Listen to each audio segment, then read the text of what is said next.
Ce n'est plus le grand amour entre le Tchad et le Cameroun. La pomme de discorde porte sur l'exploitation pétrolière entre les deux pays. Et le Tchad a annoncé le rappel de son ambassadeur à Yaoundé pour consultation. Il dit devoir défendre ses intérêts et sa respectabilité. Mesdames et messieurs, bonjour, bienvenue à ce rendez-vous hebdomadaire, la rétrospective de l'information, le programme qui revient sur les faits marquants de la semaine. Bienvenue à la rétro.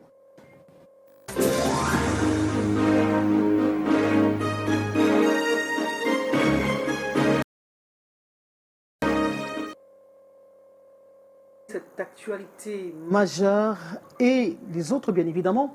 Nous recevons sur ce plateau un expert à double casquette. Il est économiste et géostratège. D'Alvarez Ngodjou, bonjour.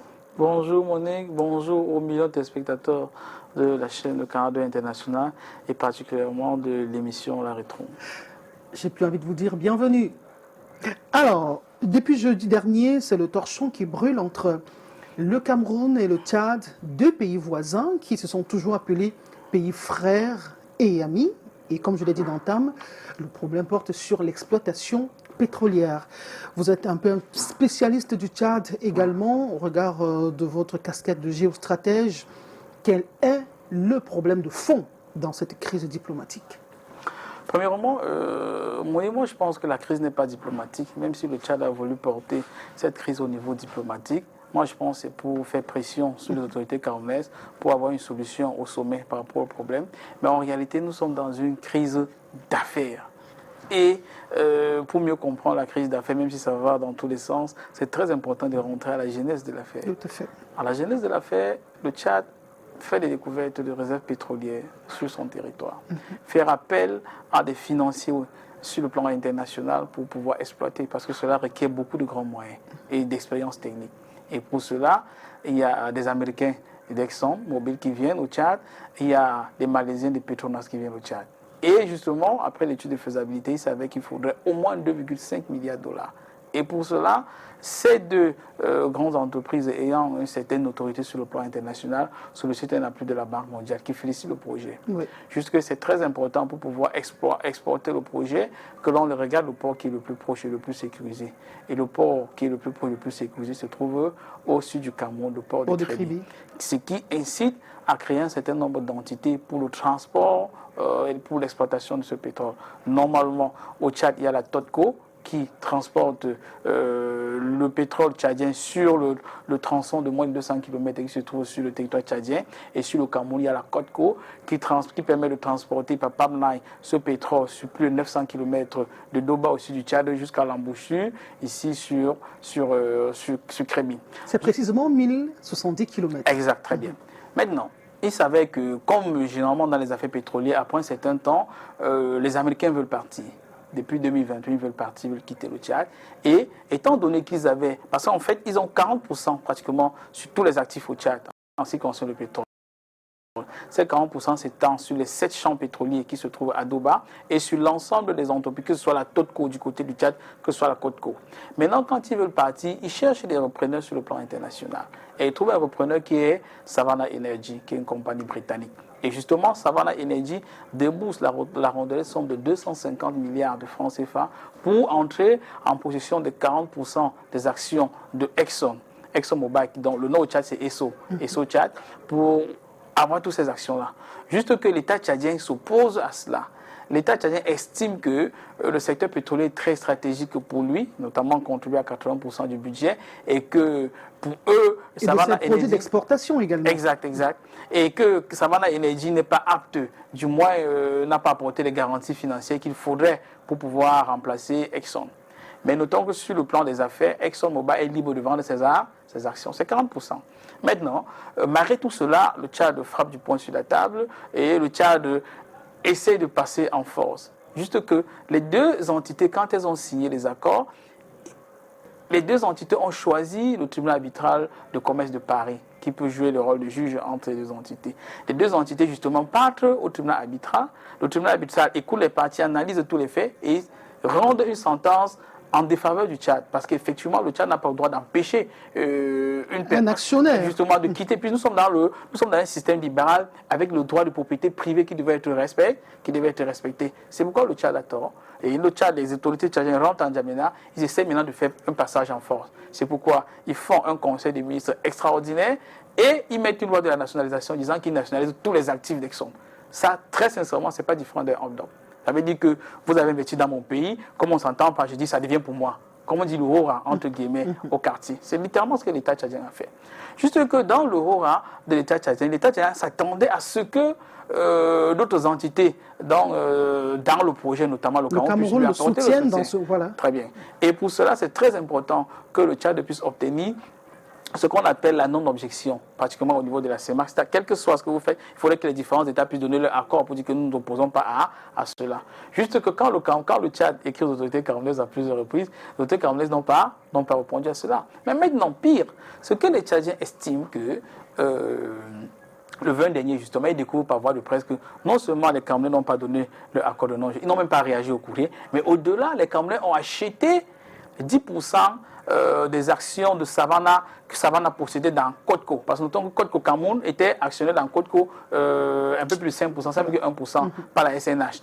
Donc les Tchadiens interprètent cela comme une forme de trahison. Mais je dis que dans la logique, moi, je ne rentre pas dans les débats politiques. Dans la logique économique, dans la logique des conventions, le Cameroun est dans son droit de pouvoir acheter les actions à une entreprise. Premièrement, parce que passer par une nationalisation par la force, ça se fait pas, c'est pas bien. D'abord, pour les Tchadiens surtout. Parce qu'il y a le respect du droit de la propriété privée. Au-delà, il y a un tribunal qui a donné tort à l'État tchadien. Ça veut dire que le Cameroun est dans le droit. Le Cameroun n'a violé aucune loi jusqu'à présent. Et juste que les Tchadiens estiment à leur niveau aussi qu'il y aurait des intérêts camerounais derrière Savannah. Je ne sais pas. Et même s'il y avait des intérêts... Ça ne pose pas de problème. Au contraire, moi je trouve dans ma part que s'il y a des intérêts, des intérêts camerounais, ouest-africains, notamment nigérians, je dis que si les Africains peuvent se mettre en place et racheter les entreprises ou racheter les actions qui peuvent les permettre d'avoir des grandes entités demain, c'est quelque chose à encourager. Et même si c'est que camerounaise, certaines personnes essayent de critiquer l'État du Cameroun. Je dis non, c'est une erreur monumentale. Pourquoi? Parce que même si c'était que les actionnaires camerounais, l'État du Cameroun a l'obligation de défendre les intérêts camerounais. Parce qu'à plusieurs reprises, il y a des émissaires qui sont quittés de Yaoundé pour N'Djamena, pour soutenir Savannah. Si c'est une entreprise où il y a des actionnaires camerounais, ce n'est que logique que l'État du Cameroun. C'est la raison pour laquelle, Monique, vous et moi, nous payons des impôts. Nous payons des impôts pour que, quel que soit le pays où l'on peut défendre vos intérêts, que l'État du Cameroun se déploie pour vos intérêts. C'est la raison pour laquelle, vous voyez, quand le président Xi Jinping tout récemment est parti en Russie, ou alors, après la visite en Russie, il y a beaucoup de contrats qui ont été signés. Quand, par exemple, le président Macron se déplace dans les nations étrangères, ça permet que les entreprises françaises aient des parts de marché. On ne peut pas reprocher à des autorités d'une nation de défendre les intérêts de leur... Et quand vous entendez, par exemple, le secrétaire général de la présidence du Tchad dire sur les antennes tchadiennes qu'il est de leur devoir de défendre leurs intérêts et leur respectabilité, comment vous interprétez cette tranche, cet extrait de cette sortie? Premièrement, au niveau, moi j'en ai parlé avec un officier tchadien. J'ai dit d'abord, les gars, je pense de votre côté, vous avez une petite erreur. Quand le ministre d'État, le docteur Gallion, je le connais un peu, le ministre d'État, secrétaire général de la présidence, ne devrait pas faire cette chose. Parce que quand le ministre d'État, secrétaire général de la présidence s'exprime, ça veut dire que c'est le président qui est en train de parler. Tout à fait. Moi, je pense très bien, exact. Je pense en ce moment-là, on pouvait utiliser une autre personne. Ça peut être le ministre de la Communication, une autre personne qui n'a pas un très grand pouvoir de décision. Ça veut dire qu'on peut rattraper au niveau supérieur. Si vous avez remarqué que le ministre d'État, quand il disait le coup, il titubait, même on avait comme impression qu'on a rédigé ça à la dernière minute pour qu'il puisse lire. Mais quand on parle de respectabilité ou de défense des intérêts, j'ai dit c'est bien beau de défendre les intérêts, mais comme on le dit toujours, votre liberté s'arrête où c'est les autres corps. Comment? C'est-à-dire la défense de vos intérêts ne marche pas, n'empiète pas sur les intérêts de l'autre personne. Je ne sais pas, vous pouvez défendre ses intérêts. Maintenant, au niveau de la respectabilité, il s'avérerait, je ne sais pas si c'est vrai, que quand le président Déby est arrivé à Yaoundé, il y a cela quelques semaines au sommet, le président Biya lui aurait donné sa parole qu'il va regarder cela de très près et qu'à plusieurs reprises, ils auront essayé de joindre le président Biya ou alors de joindre son entourage sans succès. Là, c'est autre chose. Mais dit dans la défense des intérêts, quand vous défendez vos intérêts, vous ne pouvez pas nationaliser avec un décret, un texte de loi voté au Parlement, les biens qui appartiennent à des privés, ça c'est dingue. Vous allez devant le tribunal vous dit que vous n'avez pas raison. Et vous venez par que vous défendez vos intérêts. Je suis tout à fait d'accord qu'il faut défendre ses intérêts. Mais quand on défend ses intérêts, on doit aussi respecter les intérêts de l'autre camp. Parce que le Cameroun n'a rien fait de méchant. Savannah a acheté des actions à Esso. ou ExxonMobil à 250 milliards. Et ça lui permet d'avoir les actions dans Codco. Et Savane a dit, ok, je cède 10% de mes actions au Cameroun. Le Cameroun a acheté ça tous les gars à 26 milliards. Ils n'ont même pas encore tout payé. Puisque c'est quand le Cameroun va payer les 26 milliards qu'ils pourraient bénéficier des dividendes qui reviennent de ces actions. Donc tant qu'ils n'ont pas payé les 26 milliards, les dividendes vont continuer à partir à Savannah. Ngoudjou, quand on écoute le propos du secrétaire général de la présidente de la République, quand il insiste sur le fait que ce ne serait pas la première fois qu'ils se sentent malmenés par le Cameroun, c'est un peu curieux dans la mesure où les deux pays ont des relations toujours de fraternité. C'est la première fois qu'on annonce le rappel d'un ambassadeur tchadien au Cameroun. Vraiment, c'est sans précédent.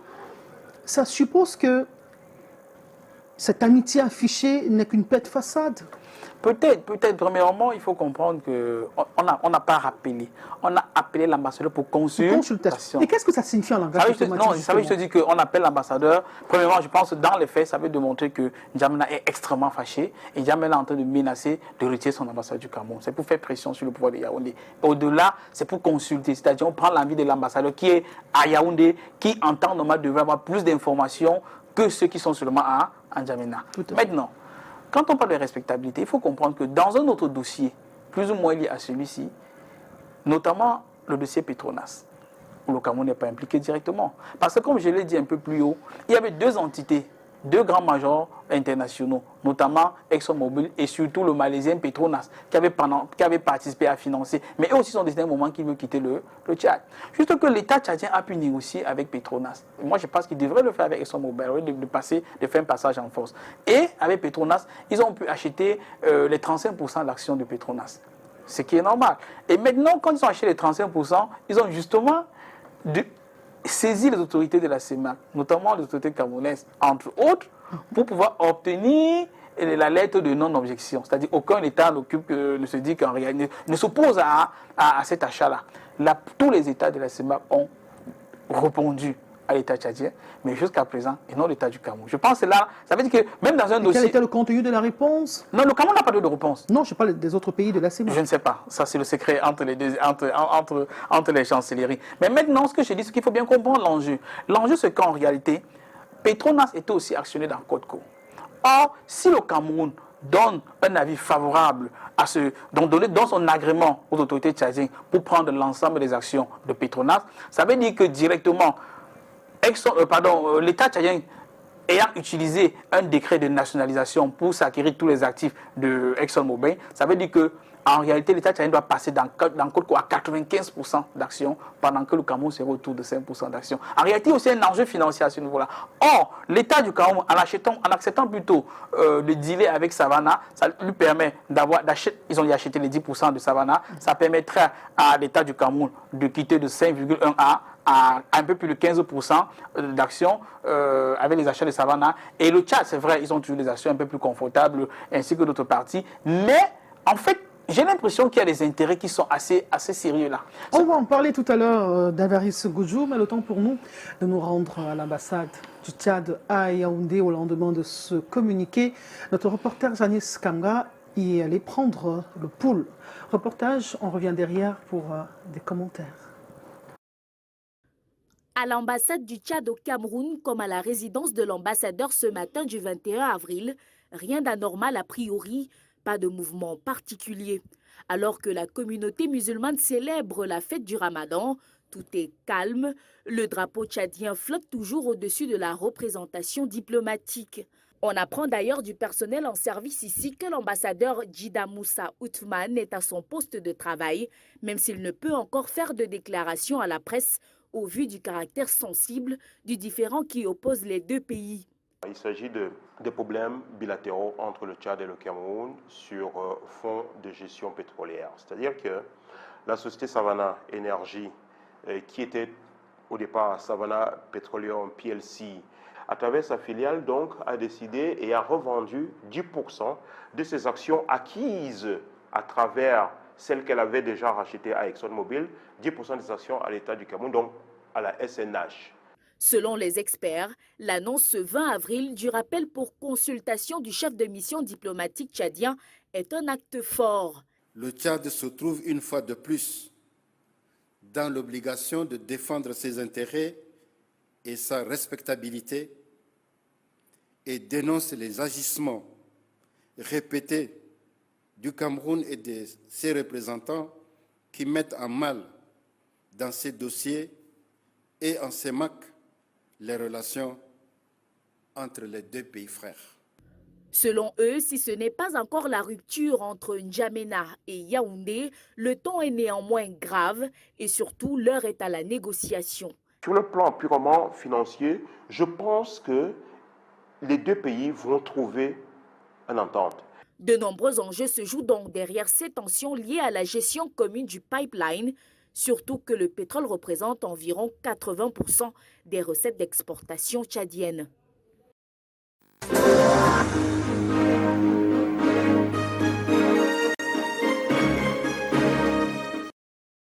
Alors, Dalvaris Goudjou, comment interprétez-vous le silence de l'État camerounais à la suite de ces accusations? C'était jeudi dernier, le 20 avril. Vous savez, dans certaines situations, Monique, moi je pense pour ma part, dans certaines situations, c'est mieux de garder le silence. Parfois, un silence vaut son pesant d'or et ça permet de trouver des solutions par voie diplomatique, ce qu'on appelle la diplomatie parallèle. Et je crois que c'est ce que les Tchadiens voulaient. Parce qu'en réalité, les Tchadiens se plaignent parce qu'ils auraient saisi, ils auraient essayé de saisir les autorités de Yaoundé à plusieurs reprises, ils n'ont pas eu de réaction. Et je crois qu'avec cette sortie du secrétaire général de la présidence, le ministre d'État, il devait avoir une certaine réaction. Et je suis convaincu que les deux nations doivent se trouver une solution. Parce que vous le savez très bien que, d'abord, en dehors du pétrole, près de 95% des biens qui rentrent au Tchad passent par le port de Douala. Ils ont même des ports secs sur le territoire camerounais. Et au-delà de cela, l'exploitation, il y a du pétrole à Dubaï, il y a du pétrole au Tchad. Au-delà de ces 7 champs pétroliers, il y a beaucoup de pétrole au nord du Tchad aussi. Mais l'exploitation ou l'exploitation, vraiment, l'étude de faisabilité la plus sérieuse ne peut passer que par le Cameroun. Parce que, vous savez, au début même du projet, il y avait une étude de faisabilité qui permet, en fait, quand on a analysé cela, pour exporter le pétrole par des ports nigériens. Mais non seulement, c'est extrêmement coûteux, c'est extrêmement long, mais surtout, c'est extrêmement insécurisé. Vous savez, tous les groupes armés pratiquement qui sont tout au long du Nigeria, etc. Du côté du Soudan, par rapport au Soudan, c'est extrêmement difficile. L'actualité fait que la frontière aujourd'hui entre le Soudan et le Tchad a été même fermée par les autorités tchadiennes parce qu'il y a une crise sécuritaire qui existe au Soudan, vous savez, depuis beaucoup d'années déjà. Donc, je veux dire, les deux États sont appelés, ce sont des nations sœurs, qui sont appelées à travailler ensemble. Au-delà du pétrole, au-delà, parce qu'en réalité, le vote, ce n'est même pas que le pétrole. En réalité, c'est le volet côte-côte, en fait. Parce que nous, dans l'exploitation du pétrole, dans le partage du pétrole, généralement les accords qui étaient entre l'État tchadien et ses grands majeurs internationaux, le Tchad avait 40% de la production, les 60% ces gaz se partageaient. Mais le Cameroun n'a rien à y voir dans la production du pétrole. C'est juste que le Cameroun reçoit les dividendes sur le fait que le territoire camerounais est traversé par la blanche. Justement, j'ai envie de savoir quelle peut être l'incidence ou les conséquences de cette crise sur le pipeline. Non, d'abord, disons les retombées sur le Cameroun. L'année dernière, par exemple, le Cameroun, si je ne me trompe pas, le Cameroun a eu les retombées de 18 milliards de francs CFA. Ce n'est pas rien. Les actifs actuellement de la Côte-Côte, c'est à plus de 400 milliards, je crois 406 milliards. Donc, autour de 20 milliards de bénéfices chaque année parce que quelque chose transfère de territoire, ce n'est pas négligeable. Ça participe quand même à résoudre un certain nombre de problèmes. Donc, moi, je pense qu'il y aura ce vide-là dans le budget du Cameroun et l'impact peut être extrêmement négatif. D'autant plus que vous avez pu remarquer, tout récemment, on en parlait, quand le Cameroun essaie de négocier pour rentrer dans l'AGOA, c'est parce que notre budget ne permet plus de supporter le service de la dette. Et si nous sommes dos au mur et qu'il faille encore avoir perdre 20 des milliards comme ça, comme les blagues, je pense que l'impact, c'est Et comment résoudre pacifiquement cette crise pour qu'on n'aboutisse pas au pire, comme certains le dessinent déjà à l'horizon? Non, premièrement, je crois que les deux nations doivent travailler ensemble. Vous savez, les deux nations ont beaucoup travaillé ensemble. Les deux nations travaillent ensemble dans les questions de sécurité dans le bassin du lac Tchad. Les deux nations ont beaucoup travaillé ensemble pour lutter contre Boko Haram. On a vu du succès. Et pratiquement, les soldats tchadiens ont jusqu'à traverser la frontière camerounaise pour pouvoir aider l'État du Cameroun à faire face à une question de Boko Haram. Et l'État du Cameroun a aussi fait plus ou moins les mêmes choses. Moi, je pense qu'ils peuvent trouver une solution. Mais maintenant, pour trouver la solution, je suis de ceux qui pensent qu'on peut trop facilement tirer sur l'État du Cameroun. Mais la défense des intérêts d'une nation ne doit pas empiéter sur les intérêts d'une autre nation. Jusqu'à présent, le Cameroun a violé aucun texte de loi. Le Cameroun n'a pas trahi le Tchad quelque part. Le Cameroun achète 10% des actions à une société britannique. C'est la société britannique qui est en difficulté avec le Tchad. Et ils vont trouver des solutions. Parce que les Tchadiens ne peuvent pas Vraiment, tout simplement. Premièrement, les gars, tous ces gars-là, ils participent à financer le pipeline, l'exploitation peut-être 2,5 milliards de dollars. Ça ne coupe pas les Russes, ça c'est dingue. Ça fait pas longtemps que vous avez vu les sorties des autorités tchadiennes contre les diplomates américains. Ça fait pas longtemps vous avez vu leurs sorties contre l'ambassadeur de l'Allemagne qui a dû quitter le pays pratiquement toutes 48-24 heures. Je veux dire, quand on est dans un contexte comme celui-là, ces gars, quand ils n'ont même pas, quand les grandes multinationales n'ont même pas raison, et pas bien à vous faire des difficultés. Mais dans le cas d'espèces, elles ont presque raison. Ça veut dire que, quel que soit ce que le Tchad fait, il faudrait bien qu'ils s'entendent. S'ils ne s'entendent pas, je suis convaincu que les comptes tchadiens à l'étranger vont être saisis pour cet argent. Parce que quoi, un tribunal choisi par le Tchad, et cette entité a donné raison, a donné tort au Tchad. Ils sont rentrés, ils ont fait la nationalisation. Si on le fait au Cameroun, ça fait de la sorcellerie. C'est-à-dire que du jour à la vous dites que Enyo, ça devient pour moi, je nationalise tout ce que vous avez privatisé là, c'est pas comme ça. Si vous voulez qu'il parte, il n'y a pas de problème. On s'assoit, on négocie, voici ce que nous avons investi. Ok, tenez cela, ou on trouve un terrain, un mécanisme. Il y a des textes de collaboration respectés. Par exemple. Ok, alors quittons le passage du pétrole pour nous intéresser à celui des hommes. Les routes camerounaises semblent donner du tournis aux automobilistes. Vous en êtes un. Elles sont abandonnées, pour certaines dégradées, pour d'autres. La plupart des clichés que nous avons réalisés cette semaine ont été faits dans les grandes métropoles, les principales, Yaoundé et Douala. Nous mettons le focus d'abord sur Douala. Cette expression d'impuissance de ce conducteur de tricycle est celle de la quasi-totalité des usagers de la route qui font face à la dégradation continue des voies de circulation dans la ville de Douala. Carrefour à Jeep, ça roule à pas de tortue pour limiter les dégâts. Malgré les précautions, on assiste néanmoins au renversement des bagages et multiplication des pannes sur véhicules. On nous tue les rotules et tout. Même les feux là ne donnent pas partout. Quand c'est comme ça nous perturbe. Et ça nous fait maintenant rouler au sens interdit. Les drains sont engorgés de déchets. Les eaux repoussées trouvent refuge sur les chaussées et les dégradent. Je pense qu'il faut d'abord nettoyer les rigoles, essayer d'orienter de l'eau pour que l'eau ne stagne plus à chaque fois. Carrefour Ange Raphaël, à l'entrée de l'université de Douala, les transporteurs d'étudiants côtoient la même galère. Chaque jour, quand tu travailles comme ça, là, tu passes seulement au garage. Lieu dit Bokom Makepe, les fissures se multiplient sur la chaussée. Les nids de poules non réparés deviennent progressivement des nids d'éléphants, ce qui accroît l'insécurité routière. Il y a même des accidents parce qu'on veut esquiver les trous. Bépandaru des pavés one-to-one. Hormis la dispersion des pavés qui entachent la beauté d'antan de cette voie, les usagers redoutent davantage les pluies qui arrivent à grands pas. Pendant la saison pluvieuse, on évite systématiquement cette route parce que c'est impraticable. Puisque lorsque l'eau inonde, on ne voit plus la disposition des pavés. Du coup, on se plonge dans l'eau. Les pieds sont dans l'eau, les clients sont souvent ravissés dans l'eau et même les bagages. Que l'on soit à Zachman, Dokoti, Newbel et partout ailleurs, Douala a mal à ses routes, un facteur de ralentissement des affaires dans cette ville, plaque tournante du business en Afrique centrale. Au sommet du top 5 de notre hit parade des routes gâtées de Yaoundé, 37 petits tronçons du marché Etoudi. Nous sommes à un jet de pierre de l'entrée du palais présidentiel. On appelle ici là précisément Etoudi et Lobby. Et comme vous avez constaté à Etoudi, il y a déjà les changeurs. Les voitures passent en bas, les autres passent en haut. Comme vous voyez de l'autre côté là-bas, même les gens vendent de l'autre côté là-bas. Là-bas, comme ça, c'est le goudron. Là-bas, c'est les changeurs. Ici, là, c'est les lobbies. Donc, on est habitué comme ça, on fait avec. De la boue telle des pots de chocolat renversés sur la chaussée qui ne cesse de se creuser. Moi, ça me dépasse les mains jusqu'à ici. À Yaoundé, on fait la route comme ça. Je connais que la localité, la route là, c'est dans nos villages. Ce n'est pas ici à Yaoundé. Mototaximen et Bayam Selam poursuivent malgré toutes leurs activités, devenues moins rentables en cette saison de pluie du fait de la route. Les clients peuvent passer de quel côté pour nous trouver ici là, à côté de notre marchandise. On n'a pas donc la possibilité, on ne s'en sort plus. À quelques pas d'ici, un autre E, comme Elik Djoa. Depuis le retour des pluies, l'eau n'a jamais tari ici au lieu d'Ichel. Les caniveaux bouchés ne favorisent pas la bonne circulation des eaux de ruissellement, obligés de s'amasser pour former un petit lac en plein carrefour. Plus loin, Essos au lieu d'Icornier et juste devant, Emambo. Encore des E. Ici, la route pourtant sans dos d'âne oblige à tous un ralentissement immédiat. La situation date. Ils ont eu à bloquer là où il y a les nids d'abeilles et tout. C'était en 2014.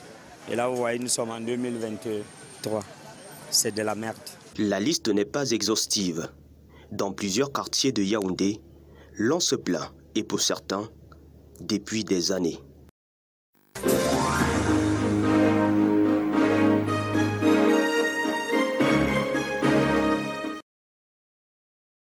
Plateau d'Alvarez Goudjou, que ce soit les routes nationales, les routes régionales, les routes communales, il est de plus en plus difficile de rouler en douceur. Les usagers se plaignent, expriment leur courroux, on les entend ça et là. Vous comprenez cette gêne, cette douleur de parcourir les routes camerounaises? C'est au-delà d'une gêne, Monique, car on a comme impression, comme une amie qui est arrivée ici me disait, dans la rue, j'ai l'impression qu'au Cameroun, particulièrement à Douala, on ne fait pas le code de la route, on fait plutôt le code des trous. Ça veut dire qu'il faut apprendre à pouvoir circuler sur une route qui est parsemée de trous. Mais en réalité, cela démontre juste que dans notre pays, on a comme impression que quand on construit un certain nombre d'infrastructures, on les abandonne. On a l'impression que les infrastructures devraient s'entretenir tout seul. Vous avez bien fait de souligner. Les dispositions en principe sur le plan législatif sont prises pour assumer un certain entretien des routes. Il y a une classification qui est bien organisée là. Les routes nationales, les routes régionales et les routes communales. Mais vous savez, les routes qui sont les plus usitées, qui sont les plus utilisées, généralement, ce sont les routes régionales et les routes communales, qui représentent, je crois, 92% du parc routier du Cameroun. En d'autres termes, la grande majorité de la route. Or, et en d'autres termes encore, la grande majorité des populations. Exact, des populations, merci. Voilà. Merci infiniment. Or, de l'autre côté, il semblerait pratiquement dans la structure que l'entretien des routes nationales, c'est la responsabilité directe de l'État centralisé, notamment du ministère des Travaux publics, et les routes régionales et les routes communales, la responsabilité, ce sont les entités décentralisées. Ouais. Mais généralement, les moyens ne sont généralement pas au rendez-vous pour pouvoir entretenir ces routes-là. Et maintenant, au-delà de cela, l'impact est extrêmement négatif. Vous savez, dans beaucoup de pays, des pays qui font... Quand vous allez dans un pays sérieux, généralement, vous voulez visiter n'importe quel pays. Quand vous consultez une agence touristique, par exemple, un des éléments importants dont l'agent touristique tient compte pour vous recommander votre pays, c'est le taux de mort sur les routes. Or, le taux de mort sur les routes a un rapport avec la qualité de la route. Or, quand vous regardez le taux de mort sur les routes au Cameroun, c'est effarant. Mais paradoxalement, au Cameroun, on accuse davantage les usagers de la route. On ne parle pas beaucoup des facteurs routiers, c'est-à-dire les causes aggravantes qui pourraient être l'état du patrimoine routier. Exact. On dit 70% sont causés par les automobilistes et les usagers et dans une moindre mesure les routes. Non. C'est pour déresponsabiliser l'État dans ce qui arrive. Et quelque part, puis c'est vrai, on ne peut pas dire que les usagers n'ont pas de responsabilité. Et pour regarder le mot de l'usager, il faut regarder dès le début, dès la formation de l'usager au niveau des auto-écoles, où vraiment on ne peut pas se leurrer. Certaines personnes achètent littéralement les permis de conduire. Ça, c'est d'un. Conduire en état d'ivresse. La conduite en état d'ivresse qui est pratiquement, moi je pense pour ma part, qui est pratiquement légalisée au Cameroun. Et on peut faire un frein de cela. Si l'État du Cameroun ne peut prendre quelques dispositions pour pousser la boisson vers les citoyens doivent voir. Si vous allez, tout à l'heure on a fait un reportage à l'entrée de l'université de Douala. Il y a combien de débits de boissons autour de l'université de Douala? Là, l'exemple que je dis, on peut le voir partout, même à côté des écoles maternelles, des écoles primaires, comme les lycées, les hôpitaux, partout. Il y a des débits de boissons. On a comme impression que l'État pousse la boisson littéralement vers les Camerounais pour essayer de les annihiler. Je veux dire, c'est un facteur qui est non négligeable. Mais on ne peut pas aussi mettre de côté la qualité des infrastructures routières. Quand on voit l'accroissement de la population, et on voit que l'infrastructure routière ne suit pas. Je parlais un peu plus haut tout à l'heure du secteur touristique simplement. Quand un touriste voit le taux de mort sur la route, il peut pratiquement difficilement pas venir au Cameroun. Alors que nous avons des sites touristiques qui sont extrêmement beaux, qui peuvent être extrêmement attrayants. C'est une destination touristique, le Cameroun. Oui, exact, très très riche. Parfois, le potentiel touristique du Cameroun n'est pas très différent du Kenya, de la Tanzanie. Nous ne sommes pas très loin, le potentiel, il ne nous dépasse pas le potentiel. Mais il y a des infrastructures dignes de ce nom qui permettent d'aller vers ces infrastructures-là, vers ces sites touristiques et de rentrer. Et pour eux, ça leur permet d'avoir des sources de revenus. Quand on voit un pays comme l'Égypte, l'une des premières sources de revenus en ce qui concerne les devises de l'Égypte, c'est le tourisme. Ce n'est pas très loin, c'est là pour le Maroc. Et beaucoup de pays s'en sortent comme cela. Mais nous Du fait que nous n'avons pas des infrastructures, vous savez, je suis convaincu que vous et moi, il y a beaucoup de sites pas très loin de nous, nous n'avons jamais visité. Si vous allez visiter, par exemple, nous sommes à Douala, Mouanko, et Konkam, les chutes ici à Konkam, beaucoup de personnes ne connaissent pas ça. Ils peuvent littéralement vivre et mourir dans le littoral sans pouvoir y mettre poids parce que l'infrastructure routière pour y arriver n'est pas au rendez-vous. Mais moi, je pense pour ma part que quand la route casse, le développement fuit, comme le disait quelqu'un. Pourquoi? Parce que dans beaucoup, même ici au Cameroun... Et là où la route passe, le développement suit. Très bien.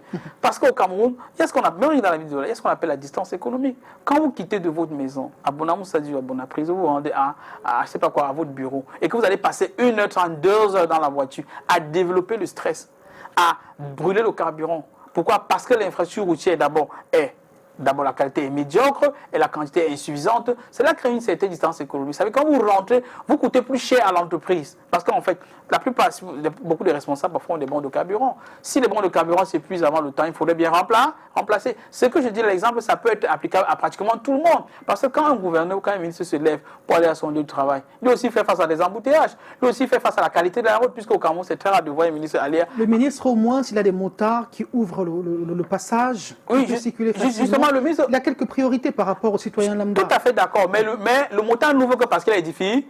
Puis s'il n'y avait pas les difficultés, le motard on n'a pas besoin d'un motard pour ouvrir le passage.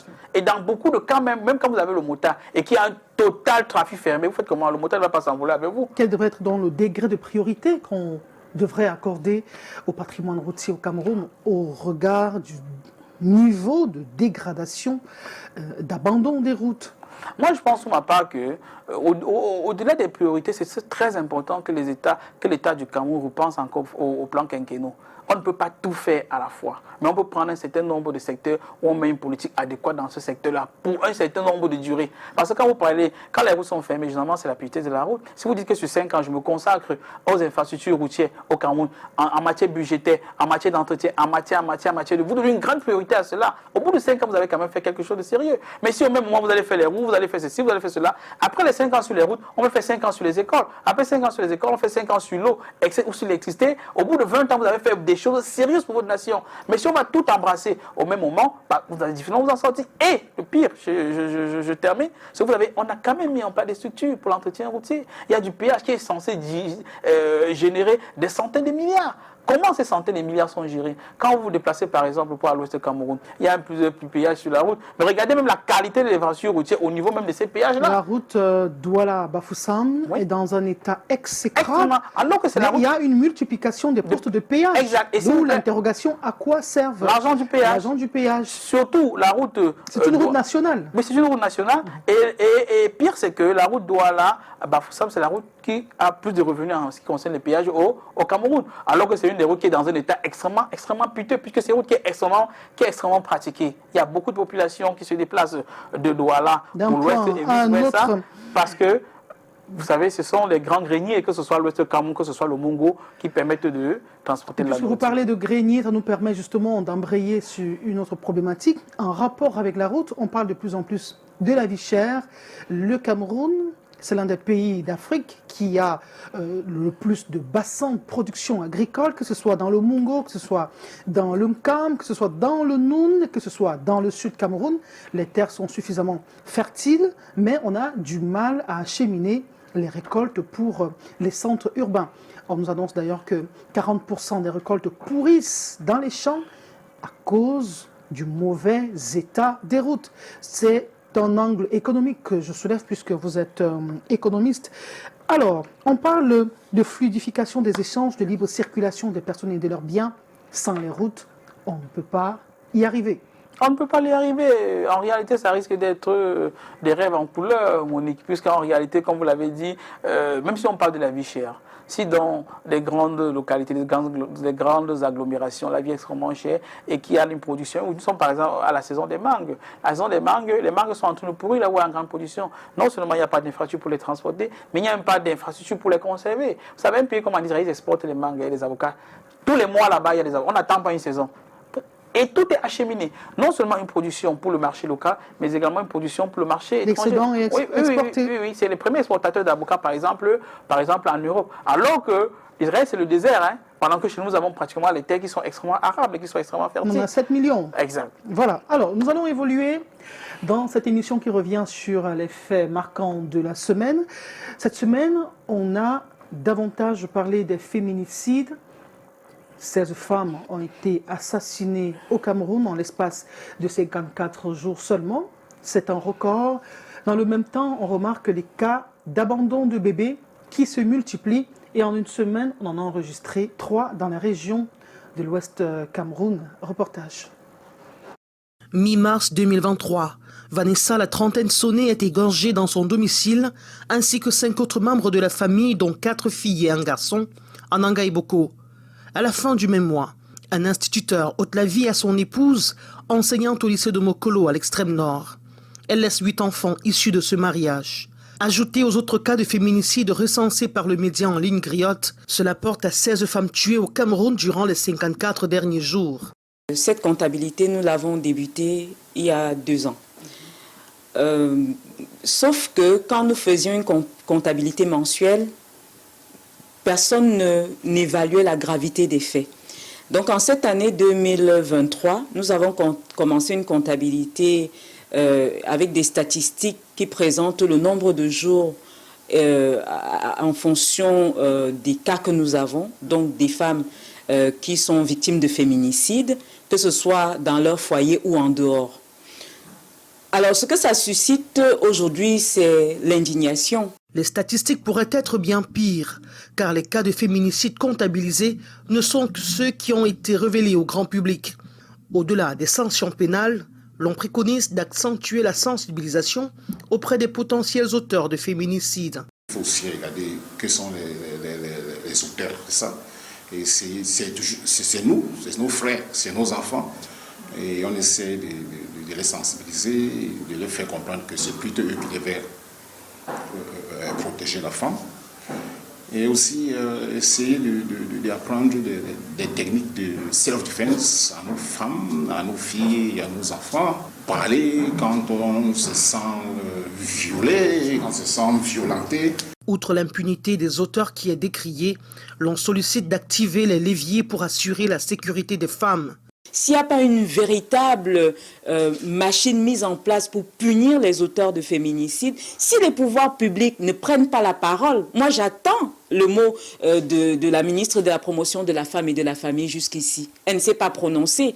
On est à 16 cas de féminicide en 54 jours quand même. Il faudrait que quelqu'un dise quelque chose. Les homicides volontaires et involontaires sont punis par le code pénal camerounais. Mais la répression n'est enclenchée que si les cas sont dévoilés. Mbouda, Mbangula, Bafoussam, ces localités se sont récemment tristement illustrées par des cas de tentatives d'infanticide. Les raisons économiques sont pointées du doigt. La précarité dans laquelle certaines filles se trouvent, et elles vont le justifier, même si ce n'est pas acceptable, elles vont justifier le fait qu'elles ne peuvent pas prendre en charge les enfants, raison pour laquelle elles vont se débarrasser des enfants. Et également, il y a aussi l'ignorance. Souvent, il y a des parents qui disent tu tombes enceinte, même pas l'enfant là chez moi, elles ne savent pas ce qu'elles doivent faire, elles n'ont pas d'issue, en fait, elles n'ont pas de conseils. Lorsqu'une maman a à sa charge un ou plusieurs enfants dans des conditions socio-affectives et socio-économiques difficiles, elle est très exposée à poser des actes de détresse. Elle peut le faire sous la contrainte parce que les conditions économiques qui sont les siennes, la capacité d'élever cet enfant, en fait, toutes les conditions ne sont pas réunies pour qu'elle donne à cet enfant l'éducation qu'elle a rêvée. Elles peuvent le faire par amour pour cet enfant. Vous convenez avec moi que lorsque l'enfant vient, le parent suscite, ou si vous voulez, a déjà généré un certain nombre de fantasmes sur ce que cet enfant deviendra. Les abandons récurrents d'enfants laissent croire que les progrès réalisés en matière de contraception n'ont pas mis fin à tous les drames individuels ou les situations complexes qui poussent des mères à poser de tels actes.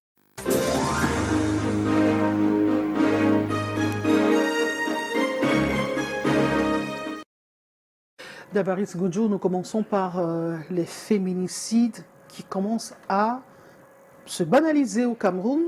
16 femmes tuées en 54 jours, c'est-à-dire moins de 2 mois. Habituellement, on dit la femme, c'est le sexe faible. Et dans plusieurs cas, c'est le mari qui porte le coup fatal. C'est un amant, c'est un cas d'agression. J'ai envie de vous demander, comment réagissez-vous à ce phénomène de banalisation de la vie, notamment de la vie des femmes au Cameroun? Très sincèrement, Monique, ça m'attriste beaucoup. Mais au-delà de m'attrister, je suis estomaqué. Je suis estomaqué parce que dans certains cas, vous vous rendez compte sur les réseaux sociaux, non seulement les gens banalisent, mais les gens veulent trouver une variable explicative. Moi, ça me rappelle une jeune dame qui est décédée il y a de cela, je crois, un peu plus d'1 an. Elle serait prise en partie entre 2 partis politiques. Vous connaissez la jeune dame Ngolingon qui était arrêtée, qui est décédée dans les conditions difficiles, qui avait été chassée par ses parents, qui avait été violée, qui est décédée. Nous étions à sa levée de corps ici à l'hôpital de Lokbaba. Curieusement, on a passé tout cela par perte et profit. Est-ce qu'on a une commission d'enquête qui a donné des résultats probants? Et pour tout ce que vous parlez, dans beaucoup de cas, est-ce qu'on enquête effectivement? Parce qu'il faut bien comprendre, le but de l'enquête, ce n'est pas seulement de savoir la cause, mais c'est de prévenir. Est-ce qu'on peut prévenir cela? Est-ce que dans notre pays, on peut dire qu'on a un réel ministère des Affaires sociales? Est-ce qu'on peut dire qu'il y a un réel ministère qui défend les conditions de la femme? Sinon, c'est la problématique de Clarence. Elle a dit dans son propos, elle attendrait la réaction du ministère de la promotion de la femme et de la famille. On a comme impression que ces ministères n'existent pas au Cameroun. Sinon, qui défend ces pauvres? Qui défend ces mamans? Tout récemment, ça fait pas quelque longtemps, c'était à l'Est Cameroun, où un monsieur d'origine nigérienne aurait décapité sa copine, décapité les enfants, décapité les nièces, a eu 6 morts sur le carreau. Et on nous informe que quand on a interpellé le monsieur, il se serait suicidé avec des lacets de son, on ne sait pas quoi, de son short. Dans une cellule à Yaoundé. C'est trop curieux ça. C'est facile de passer ça. Est-ce que vous mesurez l'impact économique? Pour nous, c'est toujours comme ça. Il faut toujours regarder l'impact psychologique. Est-ce que vous savez ce que c'est que dans une maman, un papa qui élevait son enfant, qui se battait, elle faisait son commerce, du jour au lendemain, elle est décédée là? Ça nous rappelle, ça rappelle quelques semaines, ici même à Douala, où une jeune femme vendait dans sa boutique tout simplement. On l'assassine. Que dit la commission d'enquête? Quels sont les résultats d'enquête? Est-ce qu'on peut prévenir? Mais moi, je crois toujours dans une société sérieuse. C'est très dangereux. L'alcool, c'est une forme de drogue. Si nous laissons que l'alcool coule à flot, comme on le voit là, vous savez, quelqu'un, il boit, je ne sais pas ce que... Non, la victime, c'est son épouse. La victime, c'est... Il y a des gens, à l'ouest de Cameroun, quelqu'un est gorgé. C'était attention aux autres. Ne pensons pas que les autres sont trop protégés. Parce qu'on ne peut pas libérer. Aujourd'hui, là, dans les débits de boissons, vous buvez autant que vous voulez.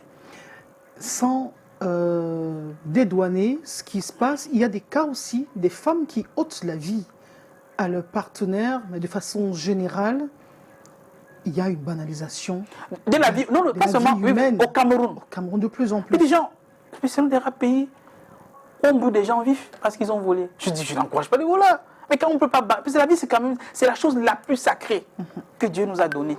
Nous n'avons pas le droit d'ôter la vie. On peut tout faire. Nous n'avons pas le droit d'ôter la vie. Et même, vous avez vu les cas, quand vous voyez des cas comme à Baganté, où une femme, c'est dans votre élément, accouche, elle enfante de son bébé. En forme, elle jette aux toilettes.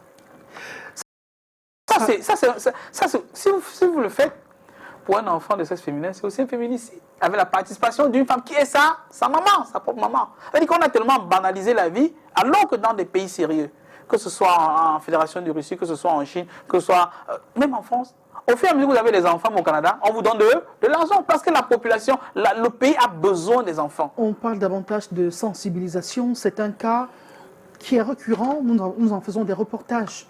Très souvent, des bébés qui sont abandonnés dans des poubelles, abandonnés dans des toilettes. Et vous entendez des femmes qui n'ont pas pu faire d'enfants, des femmes justement qui s'en offusquent et disent « mais on aurait pu me le donner ».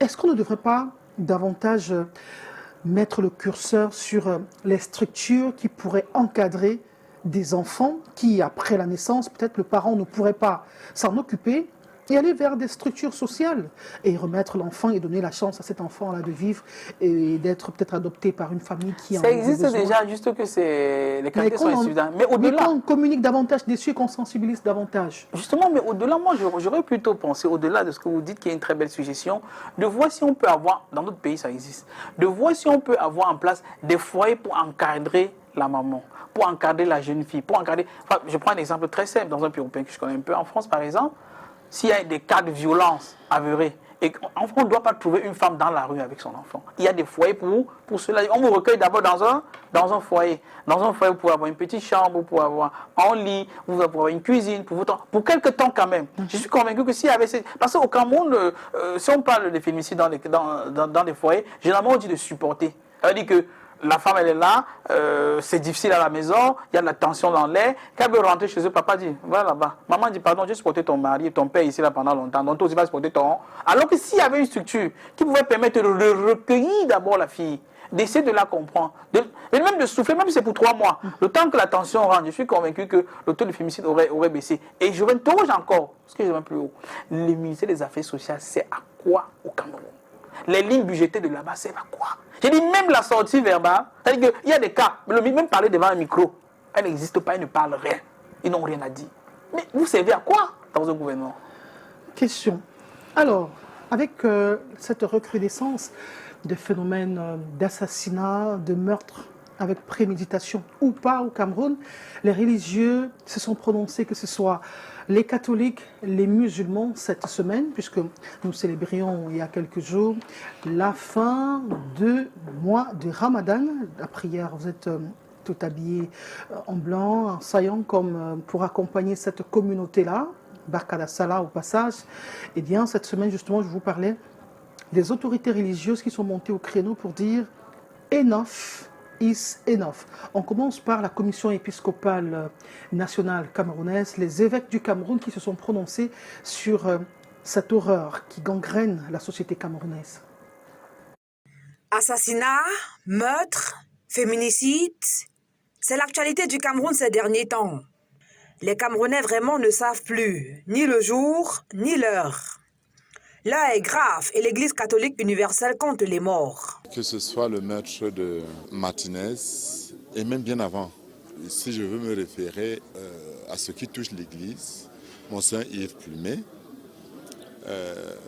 l'abbé Joseph Mbassi, l'abbé Joseph Yamp, le père Vin, Monseigneur Benoît-Marie Bala, pour ne citer que cela, aucun de ces assassinats, aucun de ces meurtres, aucune de ces morts n'ont jamais été élucidés. La prière des évêques du Cameroun est de voir les assassins identifiés et traduits en justice. La vie est sacrée, il faut la respecter. Le président de la conférence épiscopale nationale du Cameroun lance un appel. S'il vous plaît, arrêtez de vous tuer les uns les autres. Nous sommes tous citoyens de ce pays. Nous aimons notre pays. Quelle qu'en soit la situation, le 5e commandement du Décalogue dit « Tu ne tueras pas ». Et nous supplions les Camerounais d'arrêter de se tuer les uns les autres. On ne saurait vivre en paix dans ce contexte au Cameroun. Les regards sont tournés vers la Vierge Marie afin qu'elle intercède auprès de son Fils pour un retour à la normale au Cameroun. À l'intérieur comme aux abords du complexe islamique de Tinga à Yaoundé, c'est la mobilisation des grands jours de fête. Pour cette prière de l'Aïd el-Fitr, paix et tolérance, meuble le sermon de l'imam. Le respect d'Allah, comme nous avons bien signifié, et sur les sentences relatives à cette religion, sur les notions du jeûne, des prières, etc. Et il était question de tabler sur le fait que la religion de l'islam est une religion du vivre ensemble et que le musulman doit vivre en harmonie et de manière conviviale avec tout son entourage. Concentrés, les fidèles musulmans font preuve de dévotion spirituelle, mais plus encore, ce mois sacré aura permis d'enraciner les idéaux républicains. La paix, l'unité, le vivre ensemble, l'intégrité du territoire, tout ce que vous pouvez imaginer a été renforcé. Les autorités administratives et municipales accompagnent la communauté musulmane au terme de ces 30 jours de pénitence, de partage des prières. Sentiment de satisfaction qu'aujourd'hui, que nous soyons présents auprès de cette communauté très importante de notre municipalité pour les accompagner à l'occasion de cette fête. Il s'agit de ne pas retomber dans les travers. Et de dire à nos jeunes enfants d'éviter de prendre les gros et dire aux femmes d'être soumises. Et c'est à cette période que les fidèles essayent le plus de se rapprocher du Créateur. Qu'Allah accepte notre ramadan, qu'Allah accepte nos prières. La fin de la prière a ouvert la voie aux réjouissances dans les familles.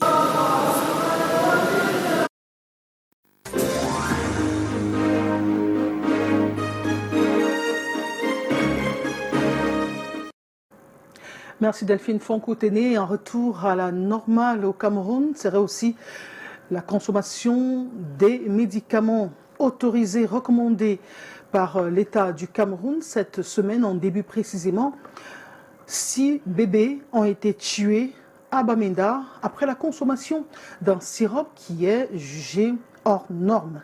L'île Piéjou sur les images de notre correspondant Annie Collins à Bamenda. Nature Cold, le nom de l'horreur. Ce sirop interdit sur le marché camerounais est bien présent dans le marché noir. Présence justifiée par l'importation de la quasi-totalité des médicaments dans le pays.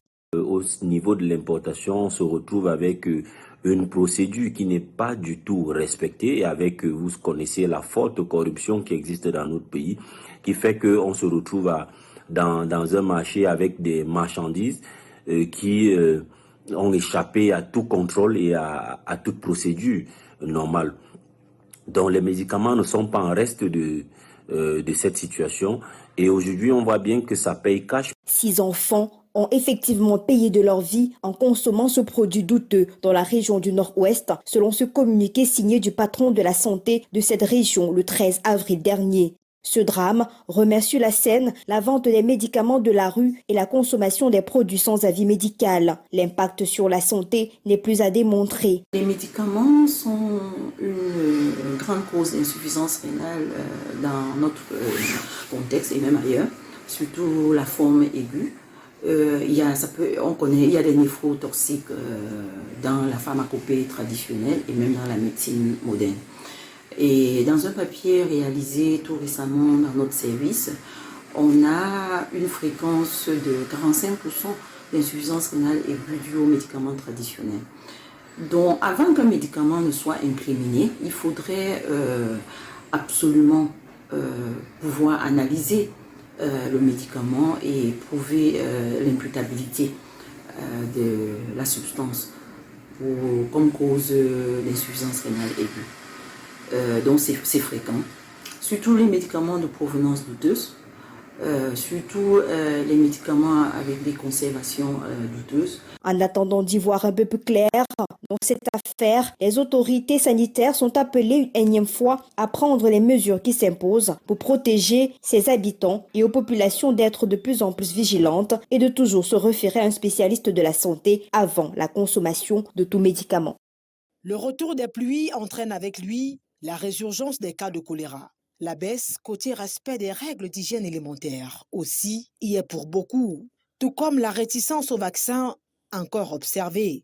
Les signaux étaient pourtant au vert depuis environ 6 mois, mais ils sont passés au rouge depuis le début du mois d'avril, à l'hôpital de district de Njungolo, dans la cité capitale notamment. On a déjà hospitalisé près d'une quarantaine de malades. Les décès qui sont arrivés sont des décès qui sont arrivés en mort en communauté et arrivé à l'hôpital. Bien évidemment, on fait le diagnostic, on trouve que c'est le choléra.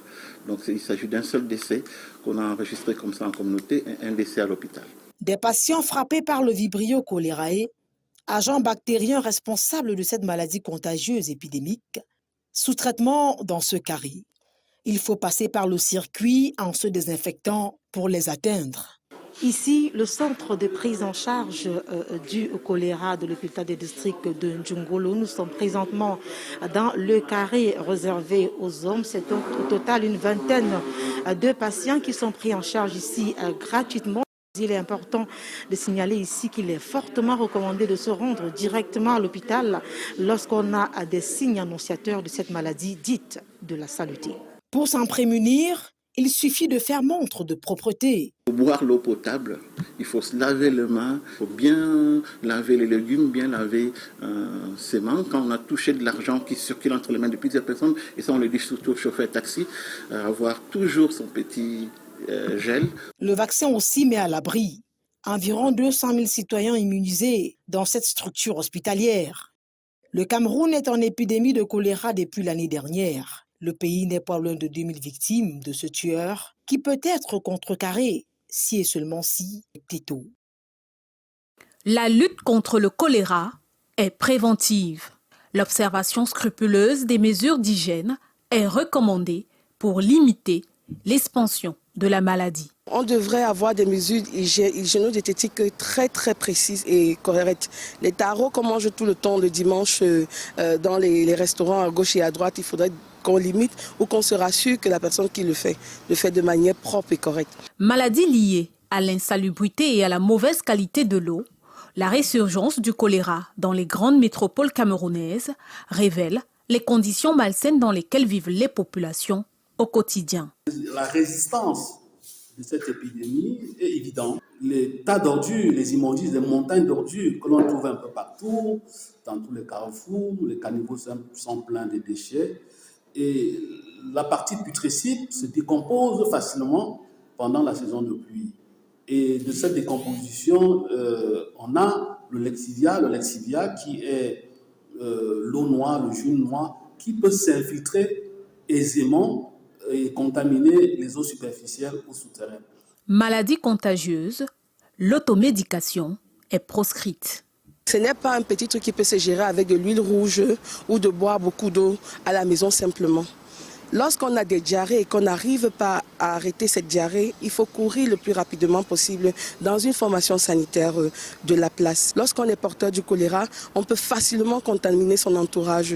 Donc il ne faut pas avoir honte, se déclarer rapidement et faire en sorte qu'on puisse désinfecter la maison et désinfecter le voisinage. Les formations sanitaires dans le littoral sont en alerte pour une prise en charge gratuite des personnes atteintes de choléra.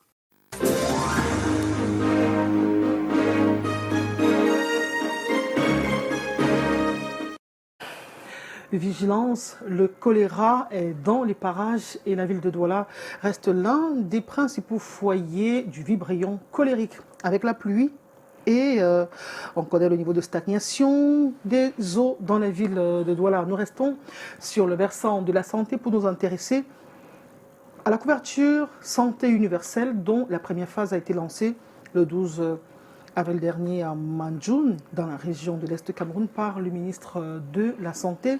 Quelques appréhensions encore sur le fonctionnement de cette stratégie qui doit concourir à permettre aux citoyens camerounais de se soigner presque gratuitement. Reportage dans la suite. Nous revenons après avec vous, Dabari Songoudjou, pour parler de votre expérience vécue dans plusieurs pays où cette pratique a cours. Reportage. Goum. Il faut se faire enregistrer au préalable pour bénéficier de la couverture santé universelle. Tout a été prévu, on peut s'enrôler en ligne.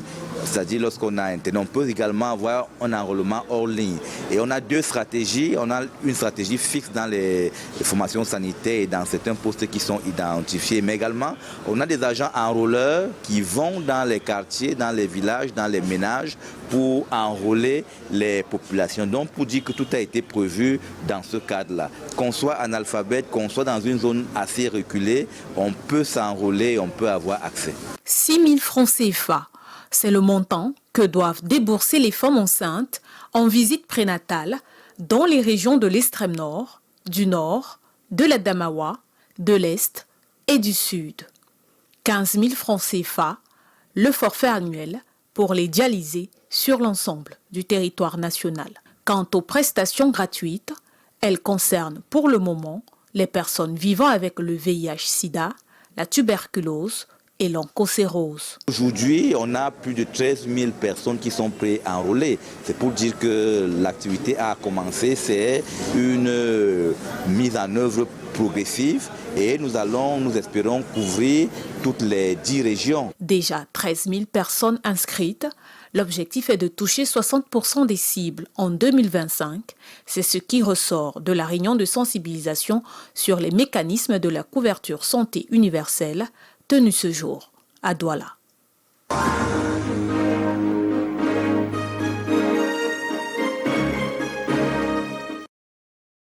Alors, Davaris Goudjou, je parlais de votre expérience dans plusieurs pays occidentaux où la couverture santé universelle est d'actualité depuis plusieurs années.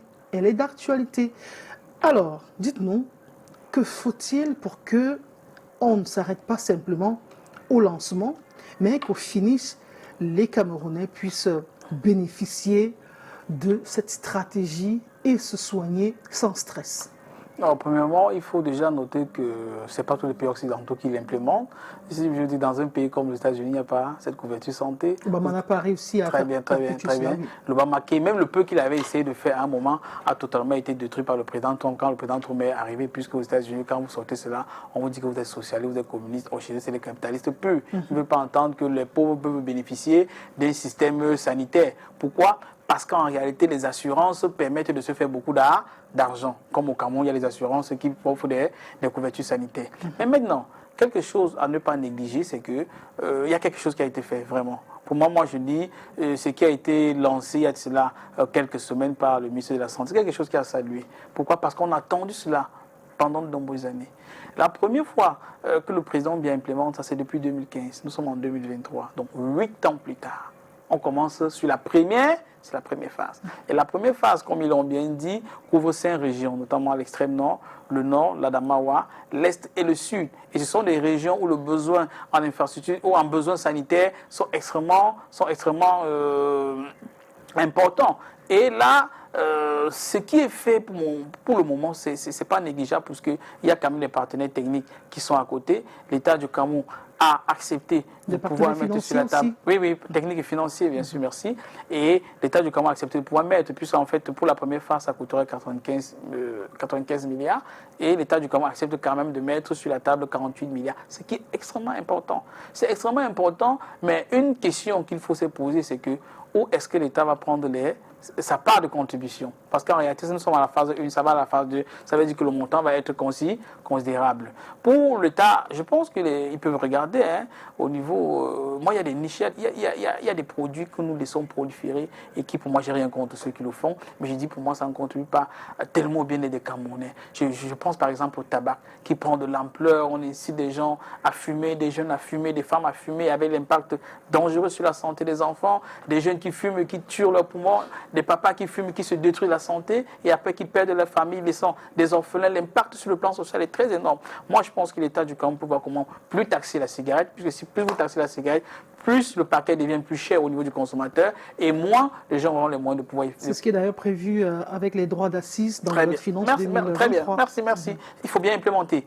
Et au-delà, même au niveau de l'alcool, parce qu'en réalité, nous avons évoqué l'alcool un peu plus haut. Je pense que ce sont les éléments sur lesquels on peut regarder pour que l'État finance sa quote part. Mais quand même, il y a quand même des choses qui restent encore à faire. Vous savez que on a quand même avancé, mais jusqu'à présent, il n'y a pas le texte de loi pour entrer en application. Le montant exact que chaque Camerounais devait débourser pour pouvoir bénéficier de cette couverture santé universelle. Et au-delà, c'est pas la gratuité absolue. Non, c'est pas la gratuité absolue. Il faut bien contribuer, oui. C'est pas la gratuité absolue. Souscrit. Et dans un premier temps, on parle de 7500. Si on parle de 7500, si quelqu'un par la personne, en réalité, l'objectif, c'est que quand vous allez à l'hôpital, que la priorité ne soit pas l'argent. La structure hospitalière qui va prendre soin de vous va être remboursée par une structure. Puis en fait, dans le texte de loi, il devrait avoir, comme je disais un peu plus haut, d'abord, il doit avoir les montants, premièrement. Deuxièmement, il doit avoir le plafonnement parce que ce n'est pas totalement ouvert. Ça veut dire qu'on peut dire que chaque Camerounais pour un an pourra bénéficier de 5 millions, de 10 millions de couverture par rapport à sa situation sanitaire et par rapport à ce qu'elle contribue. Et au-delà, quand même, de mettre en place la structure qui doit collecter les fonds. Moi, je pense que c'est vrai là où on aura beaucoup de difficultés. Si on a une bonne structure qui doit collecter les fonds et que les fonds soient gérés avec beaucoup d'honnêteté, on pourra atteindre les objectifs. Mais quel que soit ce que nous faisons, si la structure qui doit collecter les fonds n'est pas bien structuré, n'est pas bien organisé, je suis convaincu que ça ne va pas être différent des milliards que nous collectons tous les jours pour les impôts et qu'on voit parce que les gens font avec. Mais au-delà, on parle de l'impact. Je disais que l'impact doit être considérable. Parce que si quelqu'un peut débourser 7 500 par an, parlons seulement au niveau de l'hémodialyse. Nous avons des collègues, des amis qui souffrent de cela. Pour faire face à leurs besoins de santé, c'est extrêmement difficile. Pour l'hémodialyse par an au Cameroun, si l'hémodialyse existe, parce que parfois ça n'existe pas. Je veux dire, il y a les difficultés à pouvoir y faire, même si vous avez de l'argent. Même quand vous avez de l'argent, au minimum, vous déboursez par an 720 000 francs CFA pour avoir toutes vos séances. Alors qu'avec la couverture de santé universelle, vous allez seulement débourser 15 000 francs. Si nous quittons le 720 000 par an, à 15 000 francs, ça veut dire que c'est 48 fois moins que le prix que cela coûte. Pourquoi? Parce qu'en réalité, il y a le mécanisme du tiers payant. Donc, moi, je pense que c'est quelque chose de bien. Il faudrait juste... Et c'est même de fondamental. Parce que dans tout pays sérieux, c'est d'abord la santé. Absolument. Si vous et moi, nous n'étions pas en santé, on ne serait pas ici en train de parler. Etc., etc. Un médecin, un militaire, je ne sais pas quoi, un enseignant qui est malade ne va pas donner les cours à vos enfants. Si vos enfants ne sont pas en cours, ils sont en débat dans la cour. Ils sont en débat dans la cour, ils vont se livrer à la drogue, à je ne sais pas quoi, avec tous les impacts. Ils peuvent être victimes d'une moto, d'un accident, etc. Donc c'est très important que le personnel, que ce soit du privé, que ce soit de l'État, puisse avoir la santé. C'est quelque chose que nous encourageons et nous espérons que le décret d'application doit sortir le plus rapidement possible. On l'espère tous. Alors, nous allons nous intéresser au sport, notamment à faire André Onana, le portier de l'Inter de Milan, une correspondance du ministre des Sports et de l'Éducation physique, Narcisse Mwele-Kombi, vient d'être adressée à son club. Nous vous proposons cette sortie de Marc Lionel Chouamou qui nous fait l'économie de cette correspondance. Et on revient derrière.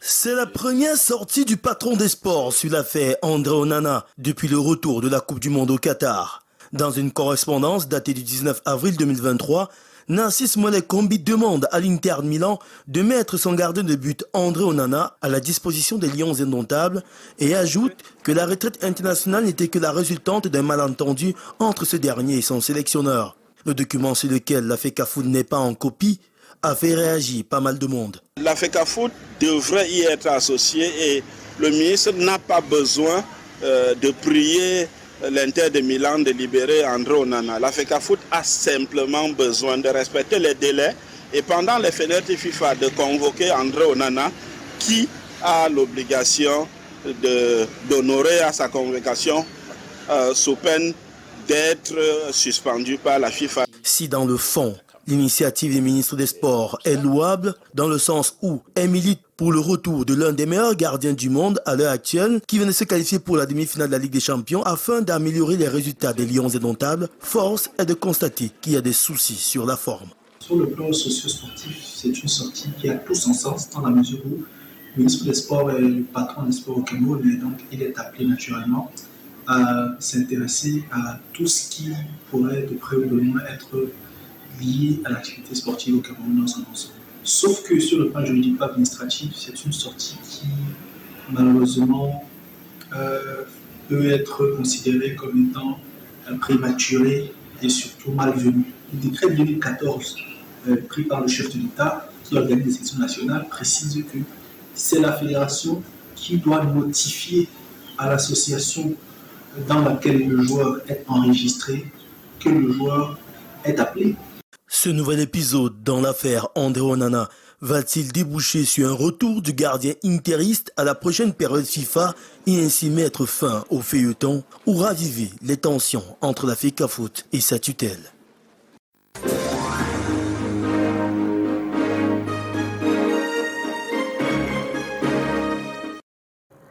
Et c'est sur cette note de Marc Lionel Chouamou que nous allons mettre la clé sous le paillasson pour ce qui est de cette édition de la rétrospective de l'information sur Canal 2 International.